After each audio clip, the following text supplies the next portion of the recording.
Audio Jungle. Audio Jungle. Audio Jungle. Audio Jungle. Assalamualaikum warahmatullahi wabarakatuh. Pada kesempatan kali ini saya akan mempresentasikan tentang analisis risiko keamanan terhadap perusahaan cloud computing.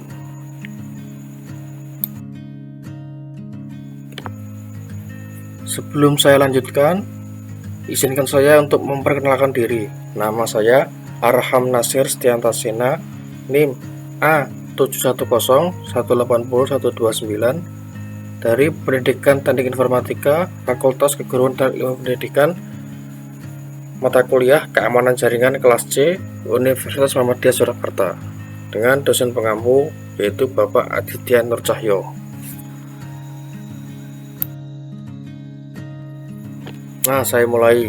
Yang pertama, resiko keamanan cloud computing. Nomor 1 ada aspek keamanan data, administrasi, dan kendali, yaitu privasi data. Data yang dikirim dengan menggunakan sistem cloud computing dapat diambil oleh pihak yang tidak berwenang. Dampaknya bisa sangat buruk terhadap perusahaan, karena bisa saja itu informasi internal. Nah, sebagai contohnya, serangan Cloudblend ke Cloudflare pada akhir bulan Februari 2017 membuat publik terkejut dengan kejadian bocornya data dari Cloudflare. Cloudflare sendiri memiliki banyak klien besar seperti Uber, Fitbit, dan masih banyak lagi. Bahkan efek serangan Cloudblend juga menyerang beberapa situs penukaran dan bursa Bitcoin seperti Coinbase, BitPay, Blockchain, dan Lokal Bitcoin.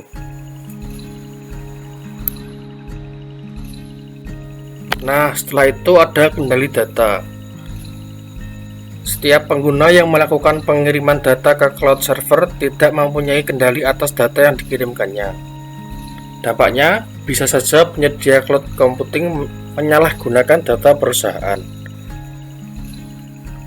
Yang berikutnya adalah ketersediaan data dan layanan.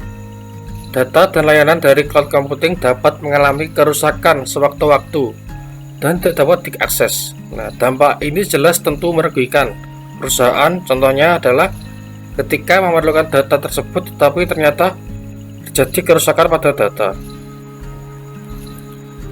Lalu, keaslian data.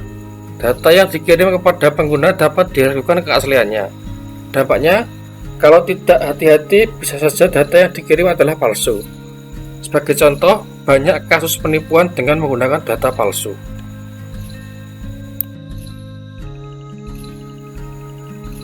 Yang kedua adalah aspek keamanan jaringan. Di sini poin pertama adalah batasan jaringan. Jaringan data pada cloud computing dapat diretas oleh pihak yang tidak bertanggung jawab. Dampaknya tentu sangat merugikan. Contohnya, saya ambil seperti pada aspek yang pertama, yaitu adalah serangan Cloudblend ke Cloudflare pada akhir bulan Februari 2017. Nah, untuk poin selanjutnya adalah lingkungan jaringan. Lingkungan jaringan yang menyatu tanpa adanya zona atau pembagian lingkup jaringan dapat diserang dan merusak keseluruhan sistem. Dampaknya bisa sangat merugikan. Contohnya, bisa saja data pada cloud dicuri oleh pihak yang tidak bertanggung jawab.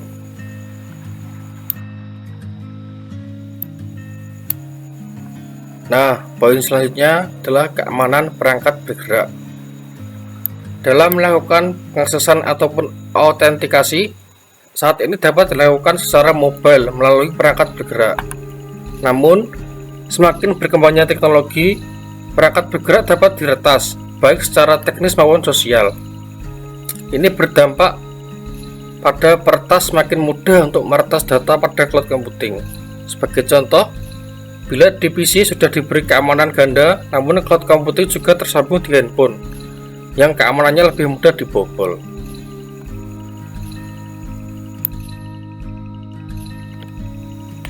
Di aspek yang ketiga adalah aspek keamanan fisik, yaitu poin pertama, keamanan lokasi global. Dengan digunakan serta diterapkannya cloud computing dalam proses bisnis, maka lebih membuka peluang untuk diretas secara online.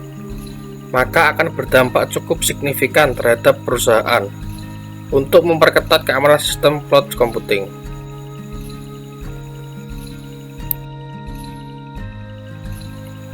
Mungkin cukup sekian yang bisa saya sampaikan. Kurang lebihnya mohon maaf. Wassalamualaikum warahmatullahi wabarakatuh.